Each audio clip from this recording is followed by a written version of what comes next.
Salmo 36. La iniquidad del impío me dice al corazón, no hay temor de Elohim delante de sus ojos. Entonces, cuando uno ve que un impío hace lo que hace, por algo es impío, ¿verdad? Cuando hace iniquidad, uno debería entender, deducir que él no tiene temor de Yahweh. En realidad es bastante lógico. Por algo está haciendo lo que está haciendo, no sabe lo que está haciendo.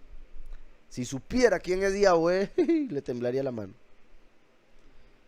La iniquidad del impío me dice al corazón, no hay temor de Elohim delante de sus ojos. Vean qué interesante, la escritura muchas veces habla de el ojo, el ojo. Yahushua dijo, el ojo es la lámpara del cuerpo. Y si tu ojo tiene luz, todo tu cuerpo estará lleno de luz. Si tu luz es oscuridad, todo tu cuerpo estará lleno de oscuridad. Ojo, singular. El ojo de Yahweh mira sobre los justos, etc. Aquí dice ojos. Cuando dice ojo, se refiere a la visión espiritual. Cuando dice ojos, se refiere a la física. ¿Verdad? Y el impío, el inicuo, es físico, es natural, es carnal completamente.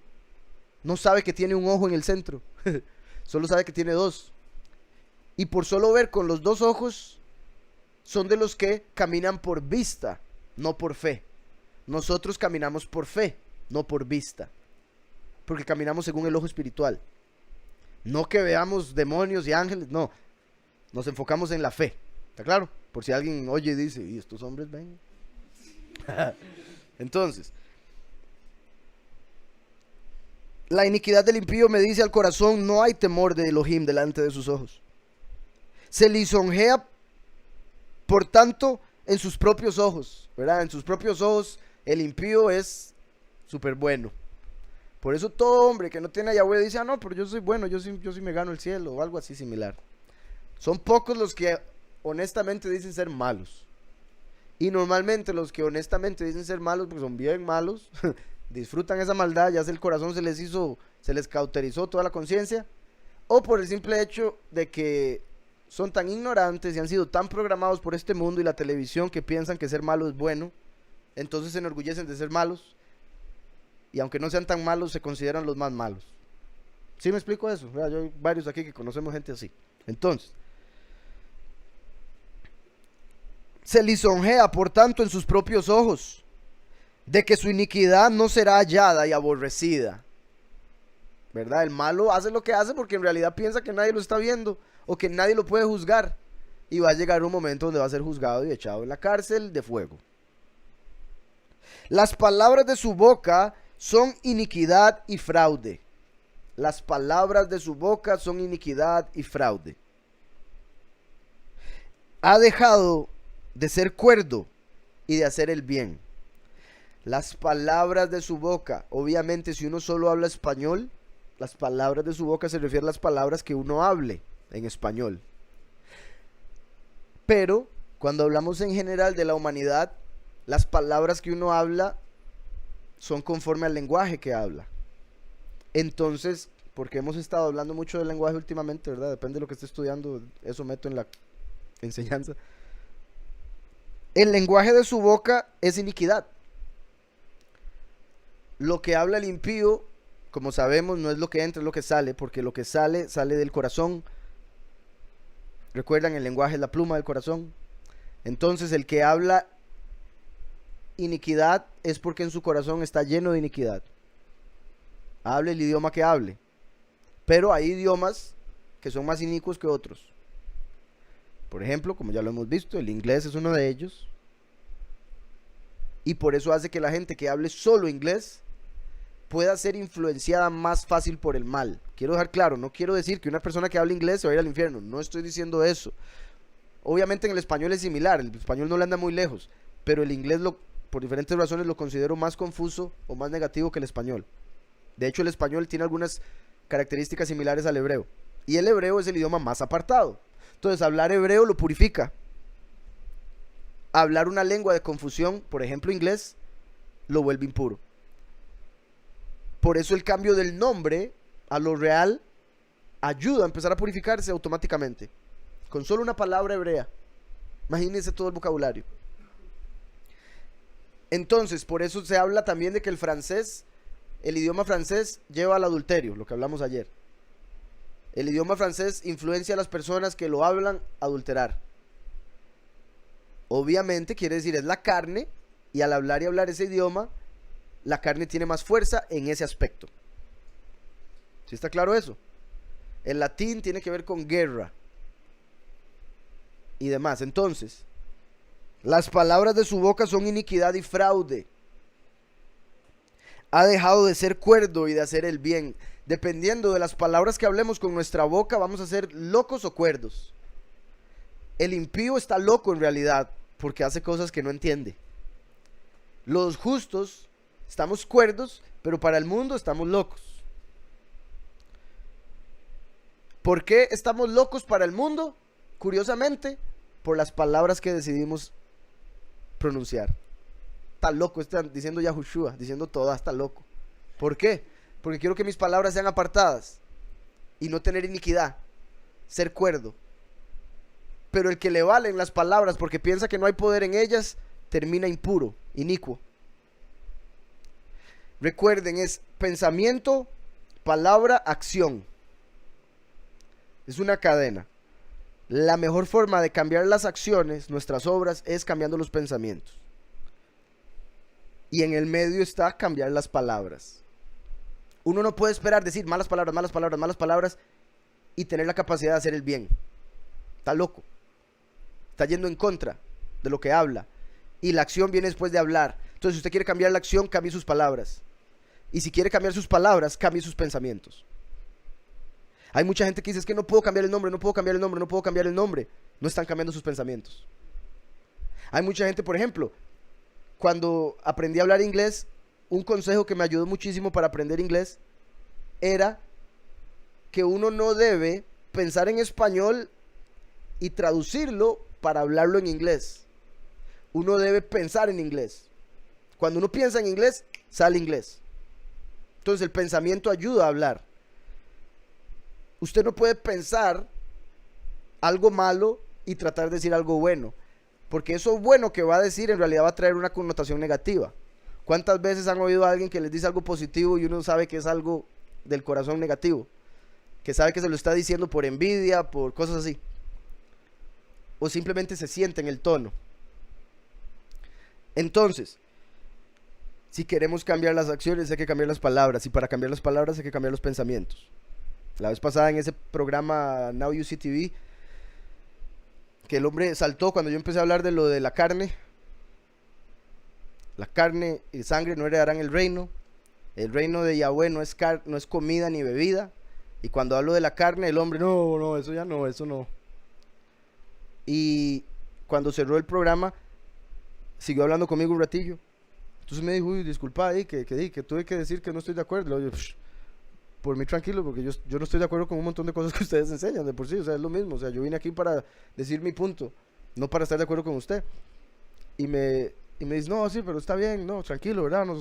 Esa actitud cristiana de que al final, sí, un poco hipócrita, o sea, sí, no dicen lo que están pensando y se nota. Y eso a mí me molesta. Entonces no me molestó que estuviera en desacuerdo, porque me lo esperaba, yo sabía que iba a estar en desacuerdo. Me molestó la hipocresía de querer hacerse, no, pero tranquilo, todo bien, ¿verdad? Todo bien, que usted puede pensar lo que quiera. Y después del programa, exacto.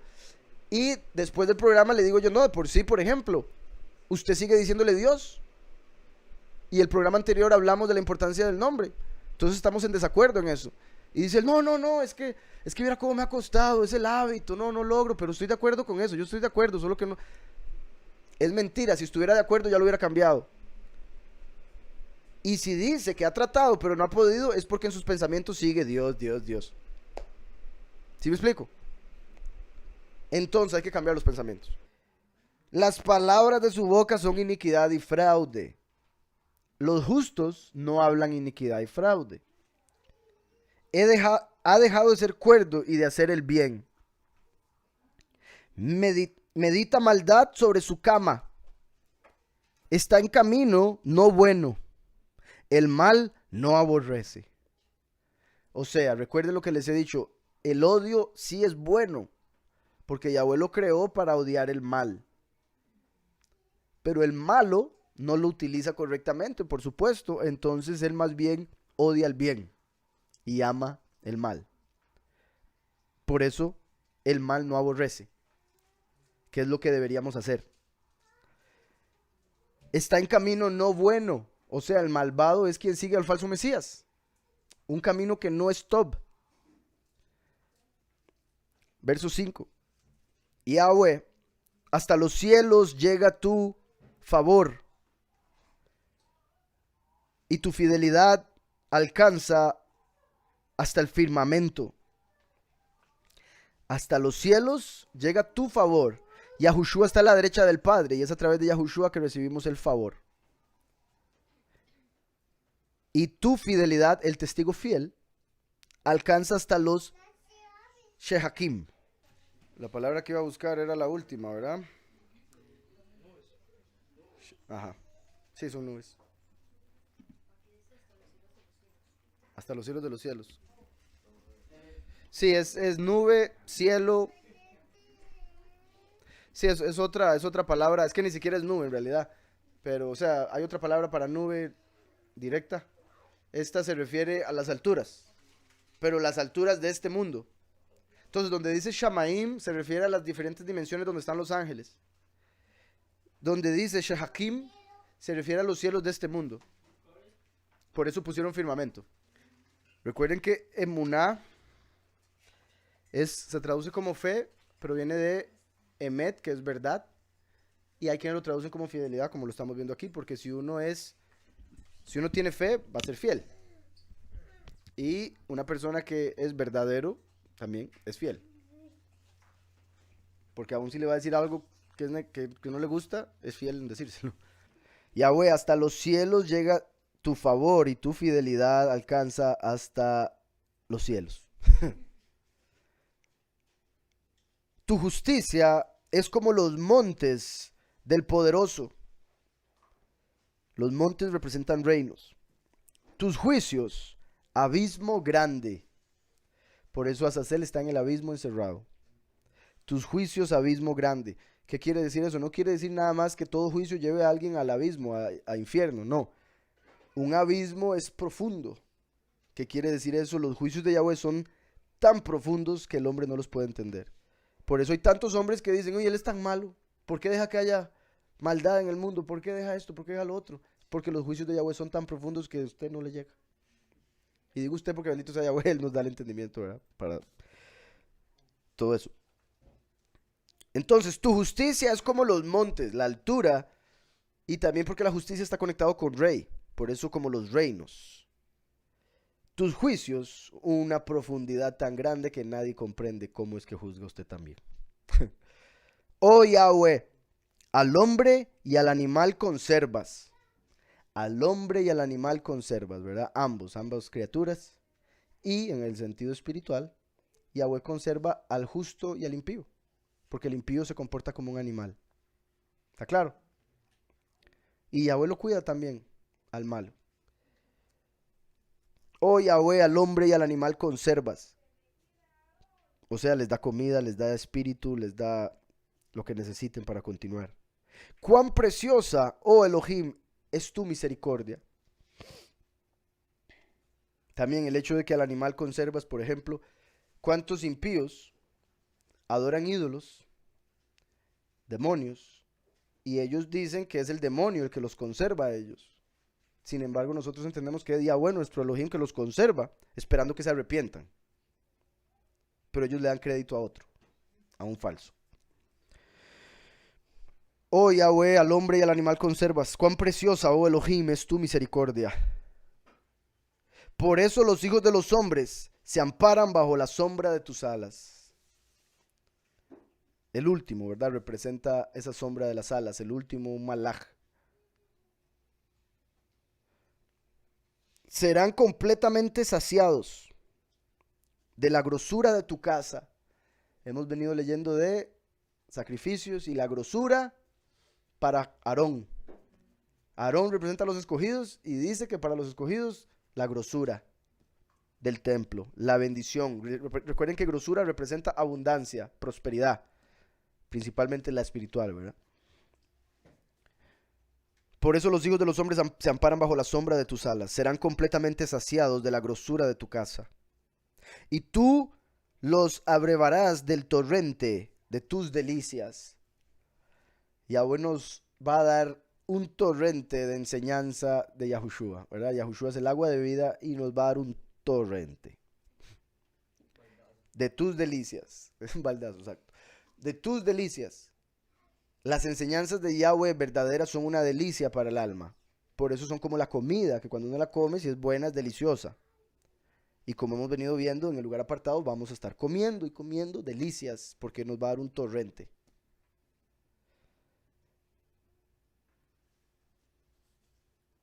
Porque contigo está el manantial de la vida. Ja. Porque contigo está Yahushua. Y como sabemos hoy, Yahushua está a la derecha del Padre. Entonces, hoy esto es literal. Contigo está Yahushua, que es la fuente de vida. Porque contigo está el manantial de la vida. En tu luz veremos la luz. Estando en Yahushua, vamos a ser capaces de reconocer a Yahushua. Lo que les decía ahora, lo que parece una contradicción o paradoja. ¿Cómo puede uno reconocer a Yahushua hasta que lo reconoce?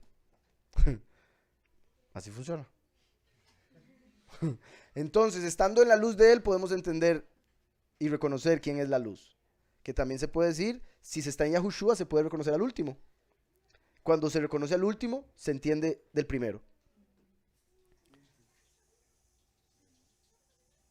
Porque contigo está el manantial de la vida, en tu luz veremos la luz.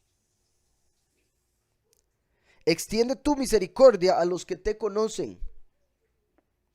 Extiende lo que hablábamos ahora. ¿Quién es el que se puede estimar? El que le conoce. Por eso David dice, extiende tu misericordia a los que te conocen. O sea, a los escogidos. Extiende la misericordia a los escogidos para que no mueran. Extiende tu misericordia a los que te conocen y tu justicia a los rectos de corazón. Y tu justicia, la justificación para los que siguen los mandamientos. La descendencia de la mujer en Apocalipsis 12. Los rectos de corazón. Con el corazón se cree para justicia. Entonces los que en su corazón creen en el Mesías verdaderamente son rectos y por ende van a ser justificados. Pero los que confiesan con su boca van a recibir la misericordia. Porque los que lo confiesan con su boca son los que verdaderamente le conocen. Si yo digo Alberto para referirme a Alonso, es porque no le conozco. Pero si yo digo Alonso, es porque lo conozco. Entonces, misericordia para los que te conocen, misericordia para los que le llaman por su nombre, justicia para los que son rectos de corazón. Que tal vez no le conocen porque están en la apostasía, pero al menos tratan de hacer todo según la voluntad del Padre. Amar al prójimo como a sí mismos. ¿Está claro? Sí, recuerden, está escrito que aunque el hombre se vuelva infiel, Yahweh se mantiene fiel porque no se puede negar a sí mismo. Y porque su fidelidad llena toda la tierra.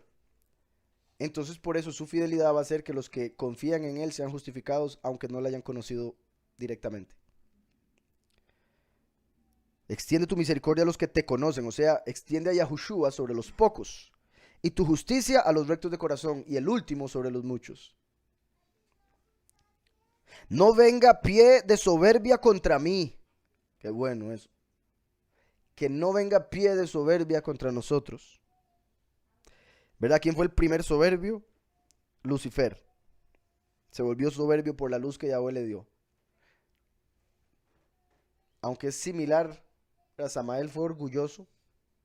Muy similar, pero no sé, digamos que Samael orgulloso, Lucifer soberbio en su caída. Pero Samael era ignorante. Eso fue el problema. Lucifer insensato. Que son dos cosas diferentes. Ser insensato es peor. Porque es desechar el conocimiento. Ignorante simplemente lo ignora. Entonces, no venga pie de soberbia contra mí y mano de impíos no me mueva. Mano de impíos no me mueva. La mano de Yahweh que sea la que nos mueve. Que nada que haga un impío nos mueva. Que no nos mueva ni una emoción. Allí cayeron los hacedores de iniquidad. Fueron derribados y no podrán levantarse. Para ellos no va a haber vida eterna. ¿Estamos? Dice, ¿qué palabra usa para sombra el verso 7? El verso 7. Dame un segundo.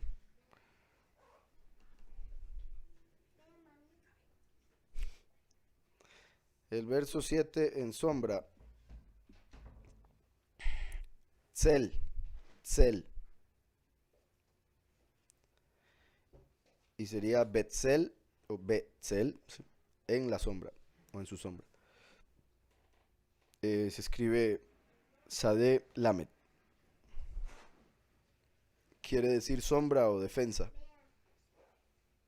Protección.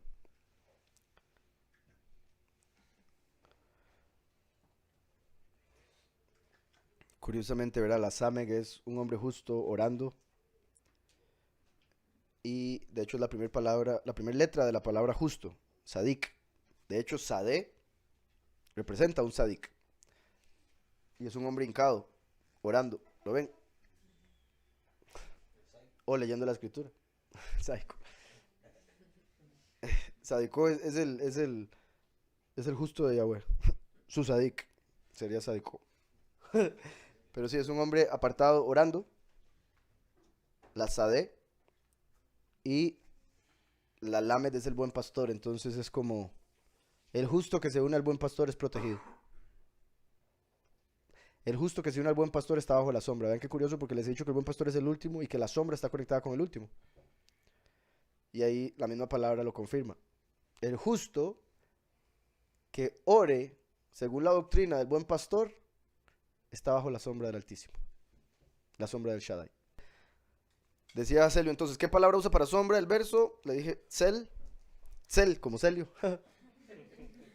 Alguien me decía hoy en la mesiánica que la palabra parábola y sombra de Colosenses 2:17 son la misma. Colosenses 2:17, vamos a Colosenses 2:17. Claramente, ¿verdad? Colosenses es el Nuevo Testamento y ahí van a haber diferencias entre la gente que cree que se escribió en griego y los que creen que se escribió en hebreo.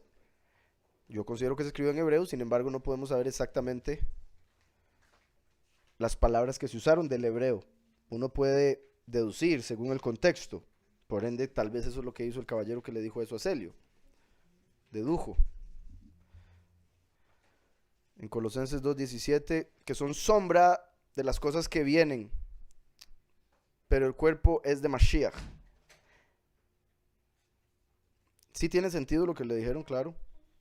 La palabra del griego ahí es skia. Skia, sombra.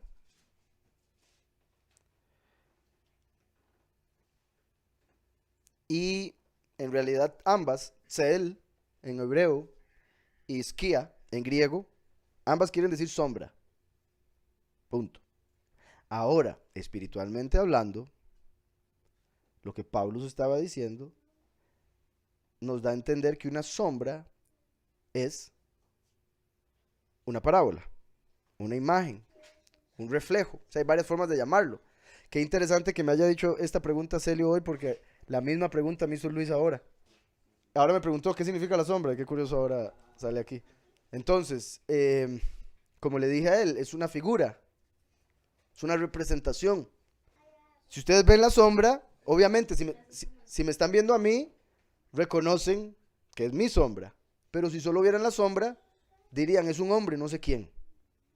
Tal vez reconozcan que es pelón, tal vez que tiene barba, pero no sabrían quién es exactamente. Ese es el punto que dice Pablo. Lo que pasó en el Antiguo Testamento fue una sombra, no era lo real. La letra es la sombra, no es lo real. El espíritu detrás de la letra es lo real.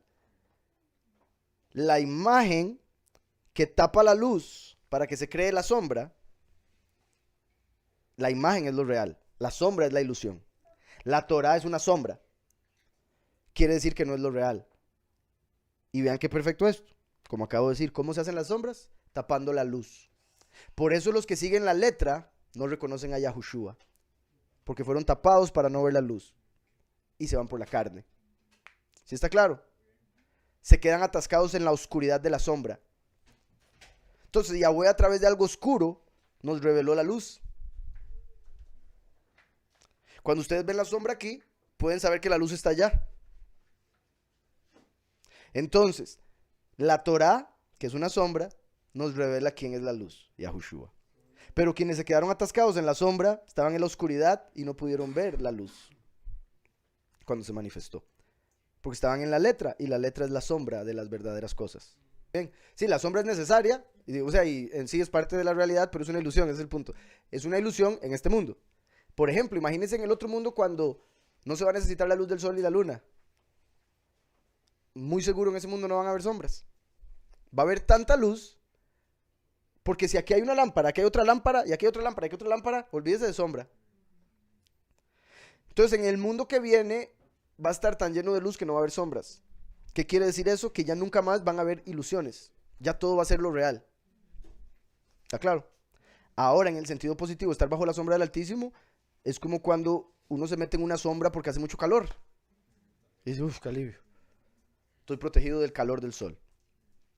Como siempre, todo positivo o negativo. Entonces depende del contexto, depende de quién se esté hablando. Dice Celio, Ezequiel 20:49 usa la palabra parábola y usa en hebreo mashal. Sí, mashal es parábola. Mashal es parábola. Por si algo. Mashal literalmente es parábola. No es igual que Tzel, exacto. O sea, Tzel es la sombra literal. Mashal es la parábola. O sea, una Tzel representa un mashal. Una sombra representa una parábola. Pero son dos cosas diferentes, ¿verdad? En español son dos cosas diferentes. La sombra es lo oscuro detrás mío por la luz, que representa una parábola en lo espiritual.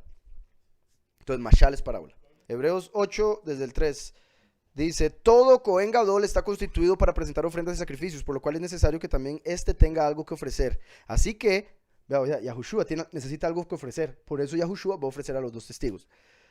Así que, si estuviera sobre la tierra, ni siquiera sería Cohen, habiendo aún Kohanim que presentan las ofrendas según la ley.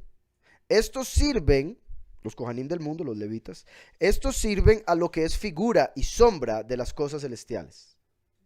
Ellos sirven a la letra. Ellos sirven para funcionar como una sombra, para que nosotros entendamos la imagen. Entonces sí sirvieron para algo, pero no quiere decir que estuvieran haciendo lo correcto. Si estuvieran haciendo lo correcto, no necesitaban que Yahushua viniese. Entonces, así que si estuviera sobre la tierra, ni siquiera sería Cohen, habiendo aún Kohanim que presentan las ofrendas según la ley. Estos sirven a lo que es figura y sombra de las cosas celestiales, como se le advirtió a Moshe cuando iba a erigir el Mishkan, diciéndole, mira, haz todas las cosas conforme al modelo que se te ha mostrado en el monte. El modelo, la palabra modelo indica que Yahweh le dio a Moshe la sombra. Yahweh le dio a Moshe simplemente la letra, no la interpretación. ¿Sí está claro? Pero él no lo entendió. Él pensaba que el modelo era en realidad lo real y que el modelo era lo que él estaba construyendo. No. Él construyó un modelo porque lo que se le enseñó fue un modelo.